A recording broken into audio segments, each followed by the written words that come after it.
Welcome to Inside Running Podcast Shoe Geeks Wives Edition. My name's Bree. I'm Julian's wife. Joined by our two co-hosts tonight, Lana DeCanto. How you going? Good, thank you. Thanks for joining. This is it's the first time we've ever done anything like this. So bear with us. We'll get through it. And Christine Flenick, welcome to you as well. Thank you. So we're going to run through a few questions. I'm not sure that we're as geeky as the boys, so we'll just see how it rolls. And we've got a few questions to roll through. So I'll start by Lana. How about we kick off with you? Give us a little bit of an intro, a little bit of a background to you and your running. Just give us a little bit of a lowdown on who we're talking to. Yeah, so I'm Tom's wife. I'm not a marathon runner. So pre-kids, a very, very long time ago, I was a 400 hurdler in the UK. So did that, all throughout my teens, went to Loughborough University, early 20s, got injured a lot, moved to Australia, met Tom, married him, and got into parkrun. So I'm just a really recreational runner. That's awesome. Yeah. I've done one half marathon and I like to do 5 and 10Ks, but I just enjoy just very easy jogging. Yeah, that's amazing. Transition from 400 hurdles to, some long stuff. Has that been for you? Yes. So, and Tom always mocks me because whenever he tries to pace me for a 5K run, I'm still like, as soon as I hear like 3 months go, like my first K is extremely fast, and then I can drop up to 2 minutes for the rest of the K. So yeah, but surely you've got him covered over the short stuff. Yeah. Yeah, perfect. So I thought let's just do a question and we'll just go back and forward. And so what we'll do is we'll introduce Christine and then we'll get some questions and everyone will know who we're talking to. So Christine, welcome. Feel free to introduce yourself. Okay. Hi, I'm Christine. I'm Nida's wife, or Mike's wife. I assume he's Nida on this podcast, but yeah. I have no running ability or talent whatsoever. I run because it's the most efficient form of exercise I've come across. So we had our little girls are 16 months ago now. So I participate in what I call a shuffle these days. So I go shuffling 3 times a week. I'm sure it's more than a shuffle. Oh, no, it's a shuffle, but it's something. Still get to be outside and feel better for it. So it's a good break from the kids, isn't it, after you have kids? Yes. I feel like it's also something that because Mike does it, it's easy for him to see the value in giving me the time to do it, if that makes sense as well. So absolutely, I'm like, I need to go for a run. He's like, no worries. Whereas if I'm like, I need to go shopping, he's like, no, you don't, whatever. So yeah. It's so much more normal, like on the same level. Yeah, completely. Yeah, awesome. Perfect. So I've got a few questions relating to shoes. Obviously being Shoe Geeks podcast, we've got some shoe questions. So Christine, did I hear correctly that you have a background working at the Athlete's Foot, or are you still what's your background in terms of I worked there profession? So I'm a sonographer now, ultrasound. So I did x-rays first and then ultrasound post-grad. I worked at Athlete's Foot for approximately 6 months, approximately 13 years ago. So I'm pretty up to date. I'm good to go. Yeah. Amazing. Yeah, perfect. You'll be surprised how relevant some of that stuff still is. So you'll be in your zone. So first, being married to a podiatrist, don't you feel like you know everything about feet? Like I like treat my friends based on just what he does. I do have to say thank you to this podcast for giving Mike an outlet to talk about shoes on a regular basis, because I feel like I don't have to listen to nearly as much as I used to. So big thank you for that. But yeah, I guess a bit more. I know a bit more, maybe. I don't know. Yeah, sometimes it can be good. Sometimes it's, feet talk's not all that. Yeah. What about you, Lana? How do you go being married to podiatrist with feet talk? You said you treat your friends, just give them some so advice. I just feel like I could run. be a qualified podiatrist. I feel like I just know a lot about it, and I'm it's hard to take Tom's advice as well whenever I get injured or I've got a foot problem and he tries to treat me. It doesn't go down too well. So maybe I need a new podiatrist. Yeah, outside the box. Yeah. Awesome. So first question up, Lana, we'll start with you. So firstly, what shoes are you wearing for your running? So do you have, multiple pairs? Do you cycle through some shoes? Do you have a favorite pair? What are you currently wearing? So I really don't know too much about shoes, but I've always grown up with Adidas. So all my shoes are Adidas, and I don't know why I don't really branch out. But we were just down in Melbourne a couple of weekends ago for the marathon, and I went to a shoe store that I've been told Julian's not a fan of, and I saw these shoes. So these ones I've just started running in, and I yes, Light Strike Pro. Is that what they're called? I'm reading off the thing. So the Light Strike. Oh no. Oh, the Boston 10. Yeah, perfect. Yeah. So I bought these a couple of weeks ago, and I really like them. They're really bouncy. And then my racing flat is just the Adios 4. Mm-hmm. Is that what they're called? Yeah. So just super lightweight. I'm an Adidas girl. And then sometimes I run in these ones as well. I'm trying to look for the name. Solar Glide. Yeah. You're truly just so loyal to the brand, aren't you? I know. Well, when you find something you like, just stick with it. But no, these ones I'm really the last couple of weeks I've just enjoyed running in. They're very bouncy. Yeah, and is that the I guess the feature that you miss from the other two shoes? Like the feeling of that shoe's quite a lot lighter than some of the others that you've probably run in the past. Yeah. But I have really bad ankles as well. So Tom's very much try not to roll your ankle in these because it will hurt. Yeah, that height off the ground, that stack's just something so different. Yeah, awesome. And of those three, do you rotate? Do you have a favorite shoe that you pick for certain runs? Do you gravitate towards one more than? Yeah, so I'm bad at doing that. I need to do that more. I mean, obviously, I really don't run that much. And I was in a phase of doing some sessions. So every time I did do a session, I'd wear these ones. And when I try and attempt to do some sort of time trial, I wear these ones. But otherwise, I'm pretty loyal to I'll just do the rest of my runs in either these or currently I'm just literally using these. But I've been told I do need to rotate. So I will take that advice on board. Yeah, once you find a favorite too, it's really hard to gravitate away from it. Yes, I agree. Yeah, that feeling that you get under your foot in a shoe that you just love, it's really, it's really hard to get away from that. So yeah, that's awesome. I've tried the Boston On and I really love the feel of that too. So I can see why you sort of gravitate towards that one. Yeah, perfect.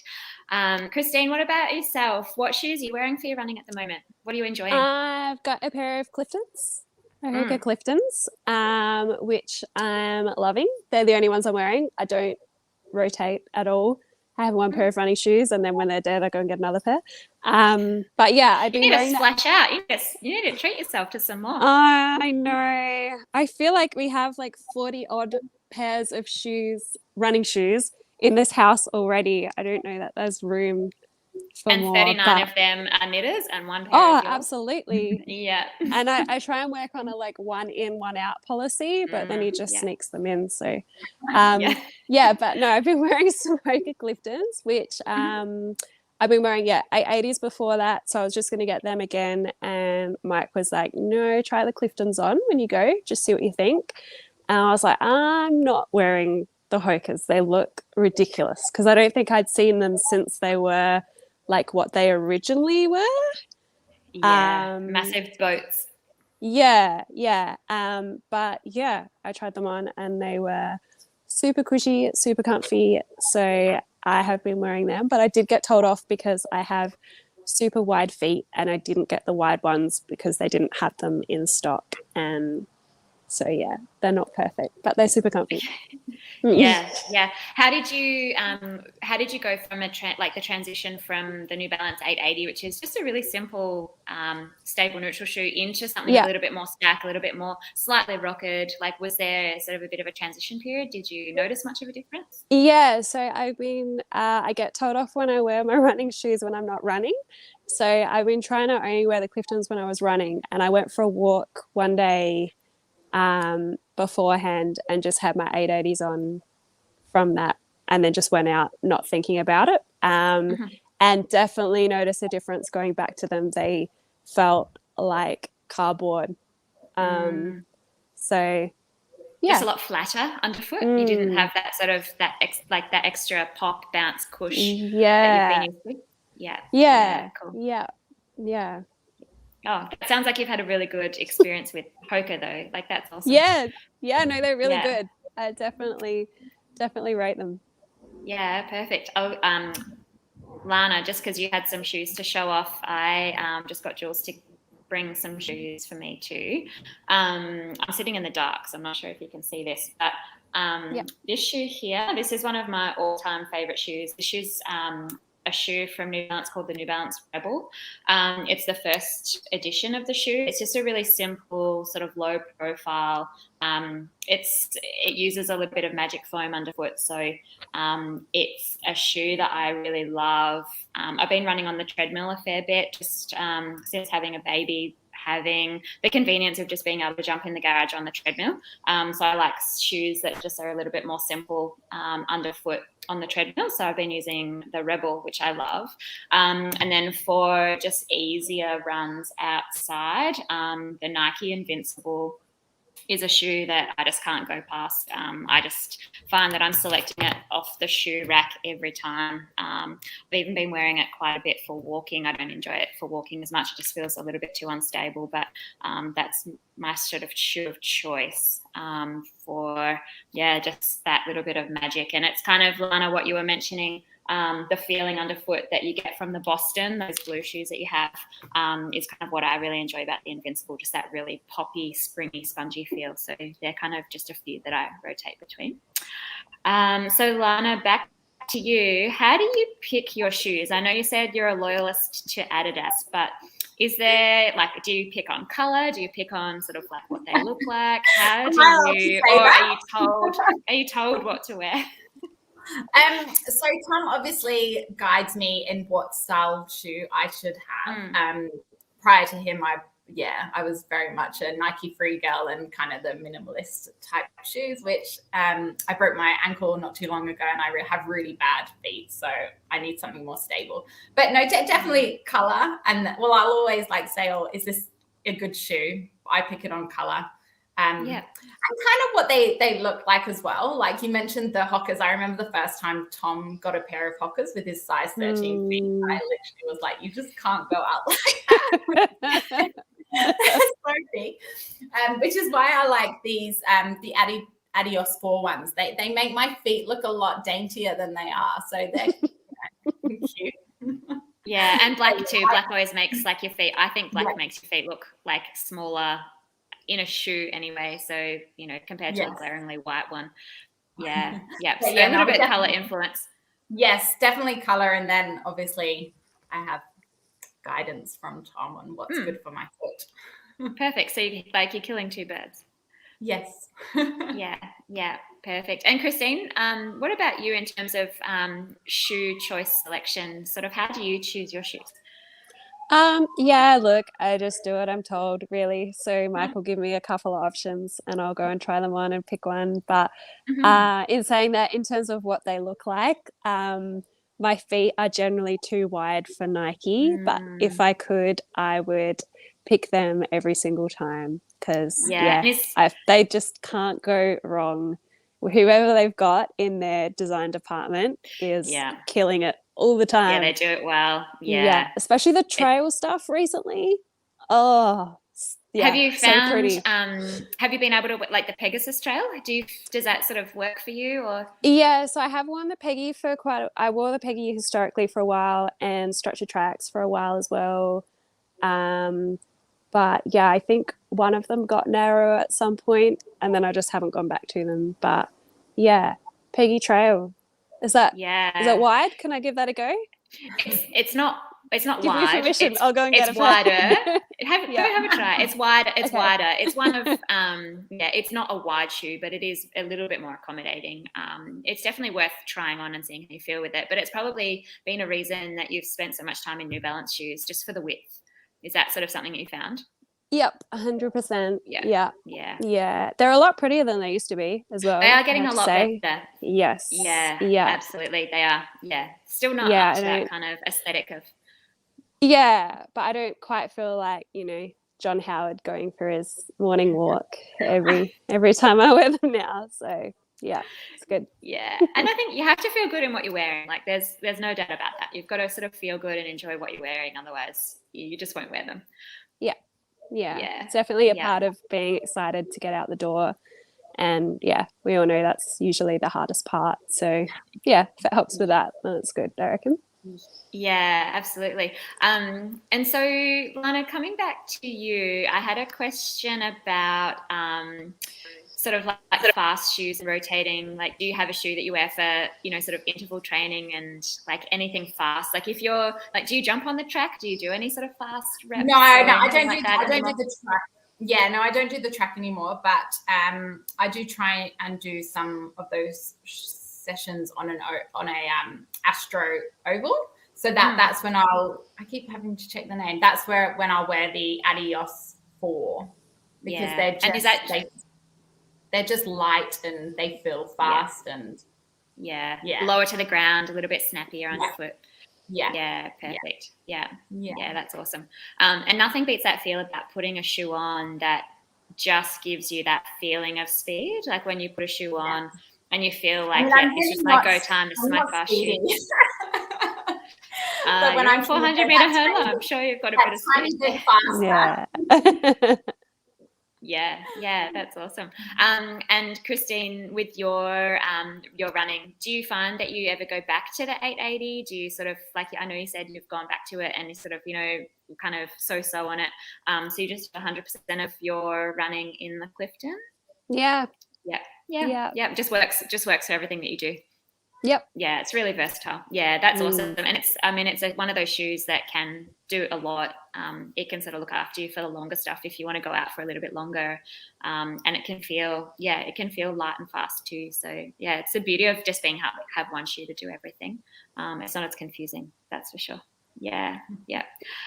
So Christine, I know that you said that Knitter just pretty much gives you a list of shoes to go and try on. So he obviously influences your shoe purchase quite a lot. Like, do you find that you want to stray away from that? Do you sort of feel like you want to, explore other things, or are you just really trusting in everything that he? Yeah.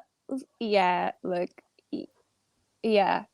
I feel like, I'll go and buy like, I don't know, heels or something some days, and that's definitely not recommended. But in the running shoe department, I trust that. Yeah, they generally feel better than ones you recommend. So go with it. Yeah, absolutely. Don't stray from what's working for you. Yeah. And Lana, for you, like, I know you said that, like, with your ankle and sort of like a little bit of history there, you take a little bit of guidance from Tom. Like, do you sort of feel like you want to venture outside the box and pick just because? He knows my feet so well and my injuries, and like every time I go for a run, I'm at that age now where I just come back and something's sore. So I do tend to just trust what he tells me. But then if something is the wrong color or I'm not a fan of, I'll just kind of shut it down and move on. He knows I like Adidas, so he'll always try and so he works with you on that. Like, you come to a bit of a compromisable agreement. Yes. It's marriage, isn't it? Compromising. Definitely. Yeah. I'll have this in this color if. Yeah. So I think as well, the three of us are all mums. So a little bit of a question on being a mum returning to running. Did you feel, Lana, like how was your journey returning to running after having your children? Was there, specific footwear requirements for you? Was there a shoe that you sort of really liked? And how did that look for you in terms of returning to run? Gosh, I'm trying to remember now. It was 5.5 years ago. It wasn't. I don't think it was too bad. I have my feet didn't change too much. I don't think. I have a very high arch which didn't collapse, and I've got very good orthotics. So maybe I got a new pair of orthotics when I wanted to return back to running. But that's when you know you have a podiatrist for a husband. No, probably just probably, like, I obviously didn't start. Well, I mean, I don't really do sessions much anyway, but it would have just been like slow, short plods to begin with. So probably, something with a lot more cushion to get me through. And I was walking a lot more as well. So just walking in well-cushioned shoes made a big difference as well. Yeah, I think the biggest thing in a lot of women with the foot changing shape throughout their pregnancy. So really lucky to sort of come off, two pregnancies and not have. Yeah, because I have such a high arch, and it really, there was risk that I guess it could have collapsed and kind of gone bigger, but it didn't for some reason. Yeah. And did you have any injuries returning to running after having children, or were you pretty? No. I was just I'm not a proper runner, so I just took it really slow and in my stride, which is the best thing. Patience. Yes. Yeah, definitely. Yeah, it's so easy to kind of get carried away, but if you're just taking it in your stride, like you said, and there's no rush to get back to anything, which even now, which is still really, really nice. So that's awesome.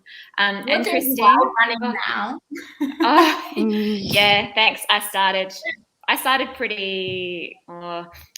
I could have been more conservative. I just felt ready. I felt like I could start, and I was kind of itching to start. So, I did a month block of walk running. Introducing that. I ran up until I was probably 28 weeks pregnant, and then I would have walked a lot from there. So, I just felt like I just missed it a lot.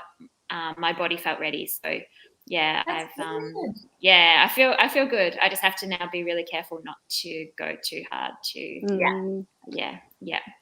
and Christine, what about you? So did you find that you changed to the Clifton? Was that sort of a change that you made after having Zara, or? Yes, it was. Partly coincidental, that I think that's just when I came across it. But my feet have got wider. I definitely had quite a lot of swelling and stuff through my pregnancy. So they definitely got huge then, but I think they're pretty much back to normal, but they were wide to start with. So again, same as you guys, I did some walk running to start with. I had pretty reasonable pelvic floor injuries, so I had to take it super easy, go super slow. So my physio said do the couch to 5K app because it forces you to not just go out and go for a 30-minute jog because you think you can, and then later find that you can't. That was really good, just in taking it slowly. I think that's great advice for anyone who's not sure about returning to running. If they don't have guidance from a healthcare professional, just like that Couch to 5K app is amazing for returning to run from a lot of different reasons, whether it's certain injury or getting into running. It's a fantastic way to reintroduce running, definitely. And I think as well, even people who don't have a lot of running background, it kept telling me at the start of the runs, don't go your hardest, don't. And I feel like in a lot of workout areas now, you're kind of told, like, you know, push it, work as hard as you can, like you've got more in you. Whereas this was really, no, you know, you should be running within yourself. You should feel like you could go further, even though you don't. So like, keep holding running within yourself back. Which works out better in the long run. So yes, would definitely recommend it. It was a good little app. Yeah, fantastic. Yeah, cool. And the last question that I had was just about, and I think we've kind of just really covered it in some of the chat that we've had, but more around, did our shoe preferences change as like after having a baby? So I might briefly touch on this, and my preferences haven't changed at all. I still enjoy the shoes that I used to wear before having a baby. My foot shape hasn't changed at all either. So I'm sort of still finding that all the shoes that I wore before having a baby are still quite relevant to my foot now. But my footwear preferences haven't changed. They probably changed throughout, like, and during pregnancy more so than before and after. And Lana, you sort of touched on this before, but it's having a shoe that I think when you're walking in feels a lot more sturdy and solid underfoot, carrying a bit of extra weight, having that instability around some of the joints and ligaments. Through hormonal changes, I really found that I was looking towards more structured, rigid, and if somewhat heavier shoes, just feeling like I wanted a little bit more under my foot to know that, I just felt a little bit more secure in the shoes that I was wearing throughout that stage, but then gravitating back towards the shoes that I really enjoyed running in beforehand. Lana, I know you said it was a few years ago now for you, but did you find the same kind of, like, did you sort of mention that you were looking towards shoes that gave you that little bit more feeling of being supported? Yeah, definitely. And like you said, just with all that ligament relaxation, and especially my ankle joints were bad, definitely finding a lot more sturdy. I was a big fan of the Pegasus for a while. I think pre-kids you're just like, I'll just go with like a Nike Free because everyone's got it. But no, definitely after something a lot more sturdy and supportive. Yeah, and it's really easy to get caught in the trap of going for the shoes that look really light, low profile, because they look really nice and petite on the foot. But in reality, we probably just need that little bit more around the foot and under the foot to look after those changes. It's pretty massive for the body, and it's really easy to kind of get stuck. Christine, did you wear the 880? What shoe were you wearing sort of throughout your pregnancy? Was that the 880 and pretty much full time as well. Like I had my running one. I stopped work reasonably early. I didn't run at all, so I had quite bad morning sickness to start with, and then I replaced that with pretty bad reflux. So I just didn't feel like doing anything, so I just didn't. It wasn't worth it. But so I had my running 880s and my old 880s for just being around in general, because they were pretty much all I could fit my foot into, really. So I definitely agree with all of that, and it's pretty weird when you look back on photos. I mean, I didn't have too many photos of being heavily pregnant, but when you look back on it, it's a huge change physically to your balance and weight and all of those things. So it makes sense. I think that's what you're searching out. Yeah, I took a photo of my ankles when I was probably exactly 40 weeks pregnant, and my ankles were the same diameter as my calf, literally just a massive block. And nothing ever prepares you for like how that feels as well. Like it feels completely like stiff, and like you can't move your feet, and your toes are like little witchetty grubs like out the end of these big blocks, and it got to a point where I just couldn't fit into my shoes, and even like my Birkenstocks just wouldn't fit, and you keep undoing a buckle around. Like you go buckle less it got to the point where I was just like socks, socks will do. I had those 2XU compression ones. They definitely helped a bit, but it was a nightmare getting them off. Once they're on, they're on. Yeah, cool. I think that's pretty much it from like question perspective. I'm not sure if there's anything else to add. Like, do you girls sort of have any questions for anyone else in terms of footwear, shoes, or anything to finish off? I don't think so. I think we've probably put the listeners through enough. I'm sorry that you got stuck with all the questions, Bree, but you're bringing all the knowledge here. That I didn't write the questions. Jules wrote the questions, so all right. I'll take credit. I'll take the credit there. Bree, you should be talking the most because you're the most professional athlete here and probably have the most knowledge. No, not at all. I think we all contribute, just the same. So it's been really nice to hear like everyone's different perspectives and preferences. And I think that's something that people can take from that, is that not everyone's the same. It's not one size fits all for any measure of comfort, feel, fit, and preference. So yeah, I think it's really good that we all had different preferences and different shoes that we liked, and and I really like, Lana, that you choose on color. Like, let's just go with that. I like it. Can you tell Tom that? I'm a big supporter of that. I do secretly sometimes too. Marketer's dream. So I'll walk into your shop one day and just buy everything. Come and visit. Yeah, we should. Absolutely. Yeah, we're kind of getting back to that visiting thing. It seems to be kind of possibly happening again. Which is, fingers crossed. Yeah. Let's hope so. Yeah. Well, thanks so much, girls. Thanks for giving up your time. Thank you so much. Cool. Yeah, thank you. Nice to meet you too. Oh, and I wanted to also say thank you to the guys for having the Inside Running podcast and everything in general. Like, I think that I do a bit of drawing and I listen to drawing podcasts, and you can kind of definitely feel isolated, and like listening into that stuff can really help you feel connected. So shout out to the guys for putting all that together, because I'm sure it has the same effect on other people in finding your people and getting to laugh along with them a bit. So yeah, that's really good true stuff. Yeah, good words. Okay, have a good Christmas, everybody. Merry Christmas. Yes. Merry Christmas. Merry Christmas, girls. See you later. Bye. Bye.